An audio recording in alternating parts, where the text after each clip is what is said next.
Selamat pagi kepada yang terhormat Ibu Rishanti Hashim. Perkenalkan, nama saya Regan Jeremy Taslim, NPM 61318010078, dan video presentasi yang kami buat ini adalah untuk memenuhi ujian tengah semester mata kuliah Bisnis dan Digitalisasi.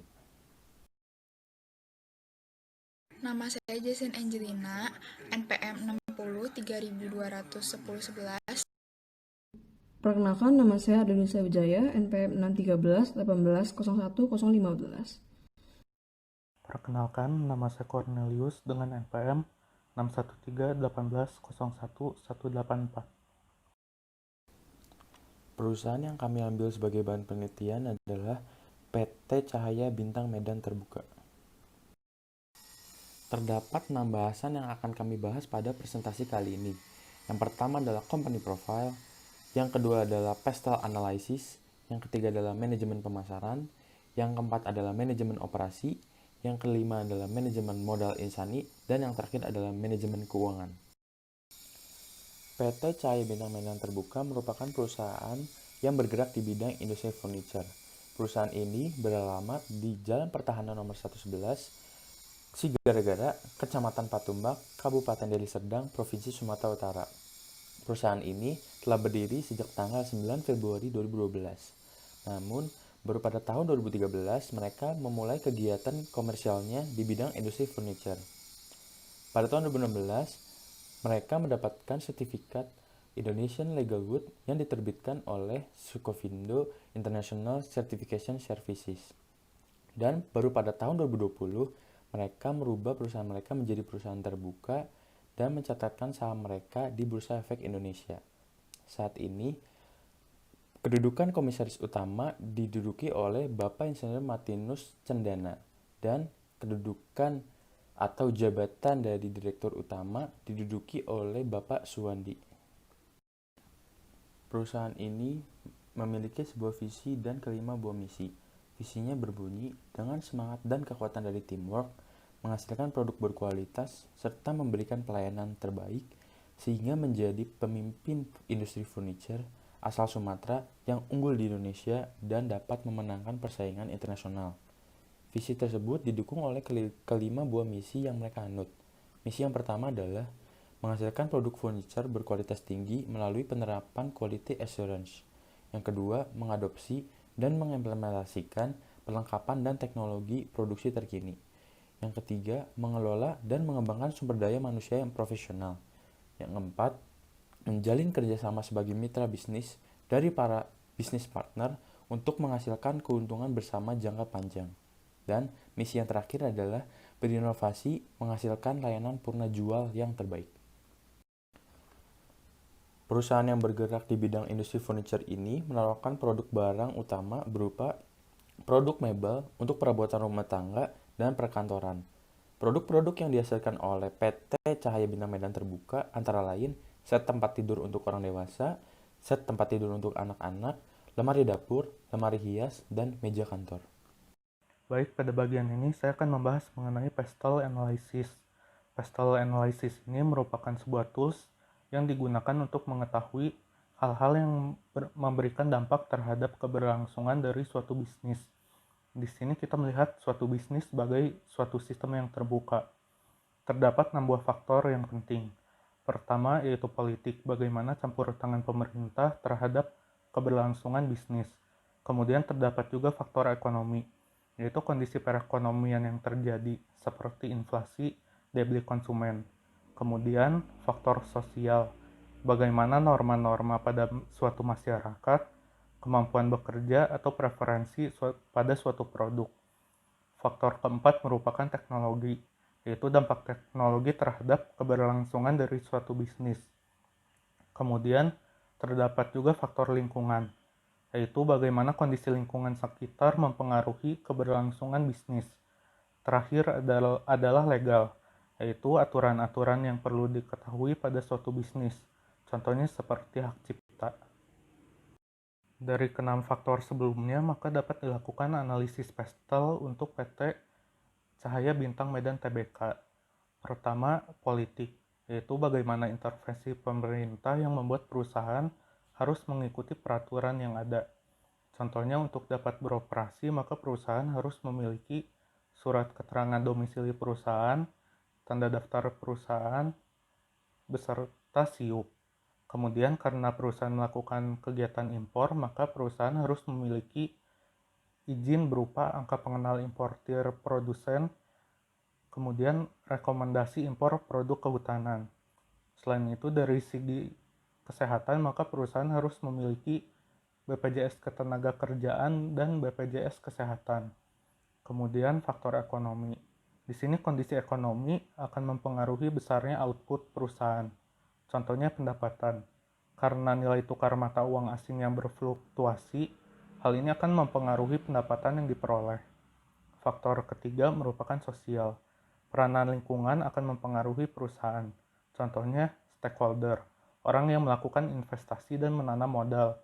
Kemudian proporsi tenaga kerja, bagaimana perbandingan pendidikan tenaga kerja yang dimiliki dalam suatu perusahaan. Faktor yang keempat merupakan teknologi.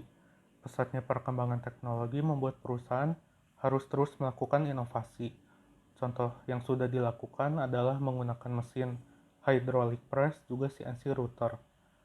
Hal ini bertujuan supaya perusahaan bisa bersaing dengan kompetitor. Kemudian, faktor selanjutnya merupakan environmental. Di sini perusahaan sangat bergantung dengan material fiberboard, sehingga penggunaan raw material harus dipakai sebaik mungkin. Karena bisa saja ketika terjadi distribusi bahan mentah yang terganggu, maka kegiatan produksi perusahaan juga akan terganggu. Kemudian terdapat juga bencana alam, contohnya banjir atau gempa. Faktor terakhir merupakan legal. Di sini proses hukum, hak cipta, cara perusahaan memfasilitasi dan memperlakukan pekerjaannya harus diperhatikan dengan baik. Karena jika tidak akan menimbulkan kerugian yang akan dialami oleh perusahaan.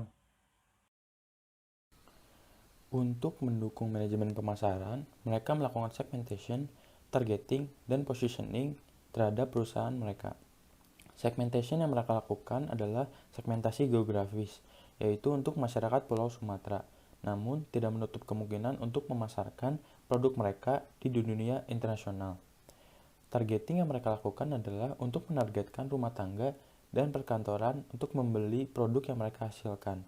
Dan positioning yang mereka lakukan adalah mereka menganggap perusahaan mereka adalah perusahaan industri furniture terdepan di Pulau Sumatera. Untuk menunjang manajemen pemasaran, tidak ketinggalan perusahaan PT Cahaya Medan Terbuka memiliki media sosial yang mereka miliki.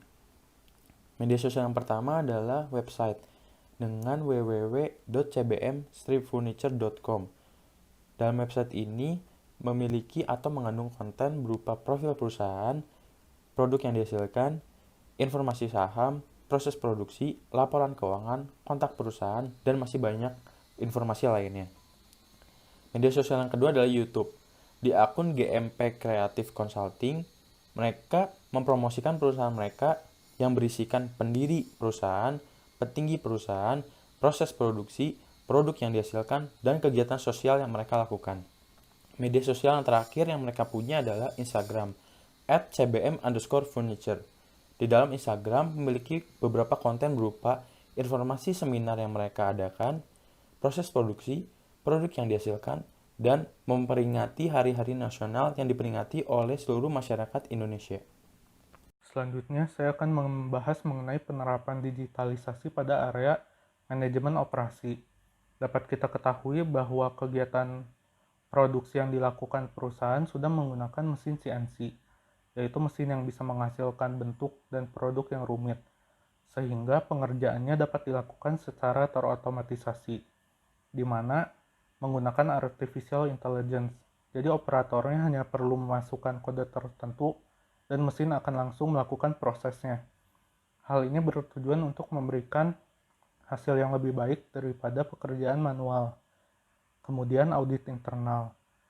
Tugas audit internal merupakan memeriksa, menilai efisiensi dan efektivitas sistem dari bidang keuangan, akuntansi, dan IT, kemudian membuat laporan audit. Untuk melakukan kegiatan tersebut diperlukan dokumen-dokumen yang cukup banyak, sehingga dokumen yang cukup banyak itu dapat diperoleh dari big data. Dengan menggunakan big data, maka akan memudahkan kegiatan audit internal dalam melakukan pekerjaannya. Manajemen modal insani biasanya juga dikenal dengan istilah human capital. Di PT Cahaya Bintang Medan Tbk ini terdapat 3 poin penting yang menjadi pegangan PT Cahaya Bintang Medan Tbk. Yang pertama, pekerjanya merupakan pekerja yang bertalenta. Yang kedua, selalu melakukan pengembangan dan peningkatan kualitas pekerja-pekerjanya. Hal ini tidak hanya dalam teori saja, melainkan pengetahuan teknisnya, sehingga dapat bermanfaat dan dapat menunjang dalam pekerjaan nantinya. Terus yang terakhir, yang ketiga, PT Cahaya Bintang Medan Tbk juga melakukan peningkatan kualitas pekerjanya agar seluruh pekerjanya mendapatkan kesempatan yang sama untuk nantinya dapat menjadi pekerja profesional yang handal di kedepannya. PT Cahaya Bintang Medan Tbk juga memiliki sebuah prinsip, yaitu mempekerjakan tenaga kerja lokal dan tidak mempekerjakan tenaga kerja asing. Hal ini merupakan kebijakan yang ada di PT Cahaya Bintang Medan Tbk untuk mengembangkan dan meningkatkan pekerja Indonesia dan juga mengembangkan potensi dalam negeri.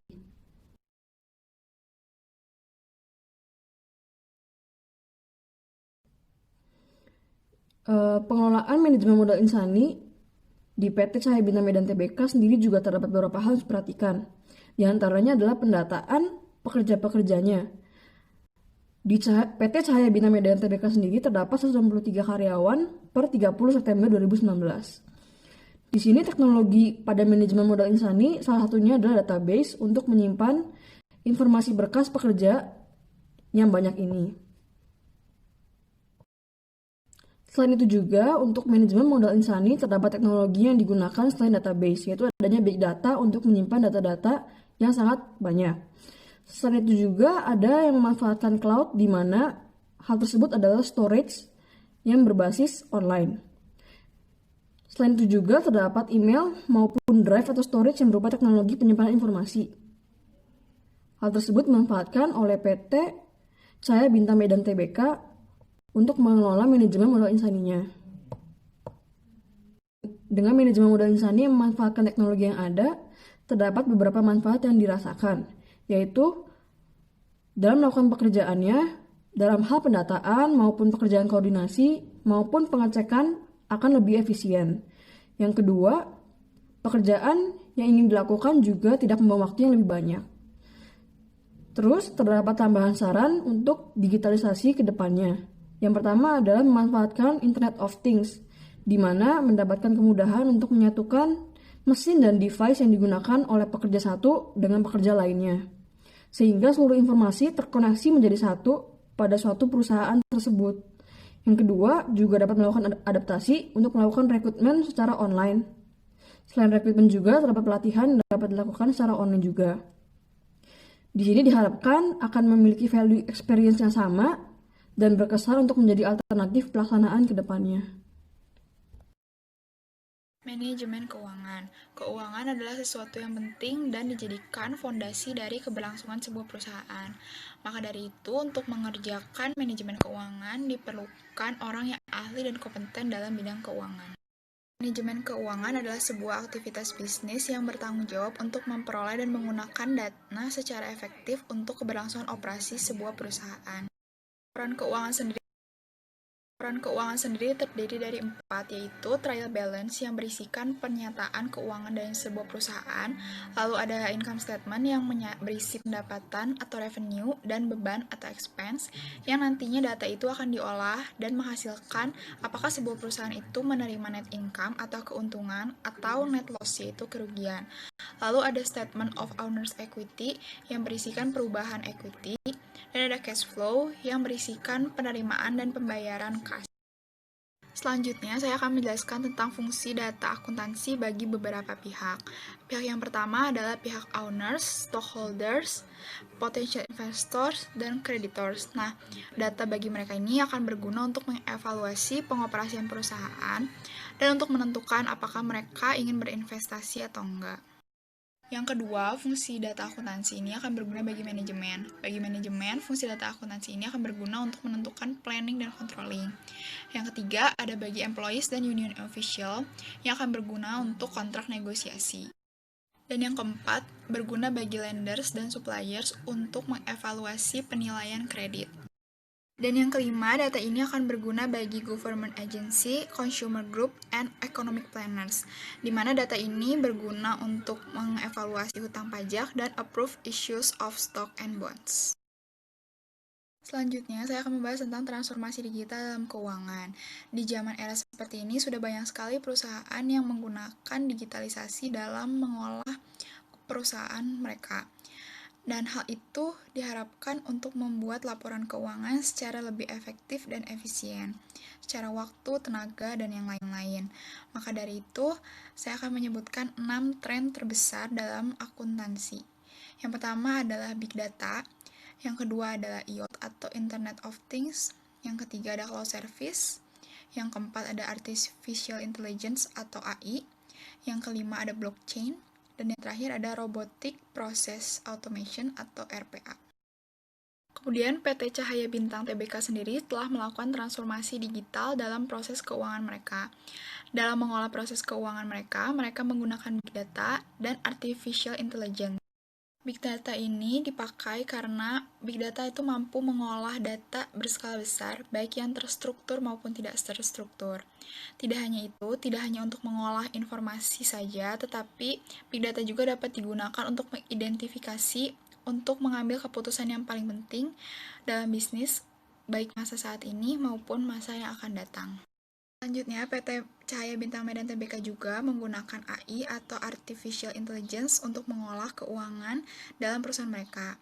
AI ini dapat menggabungkan sejumlah besar data dengan cepat, lalu pengolahan berulang, dan algoritma yang cerdas. Dan hal tersebut memungkinkan perangkat lunak untuk belajar secara otomatis dari pola atau fitur dalam data. Sekian presentasi kelompok kami mengenai PT Cahaya Bintang Medan Terbuka. Terima kasih atas perhatiannya.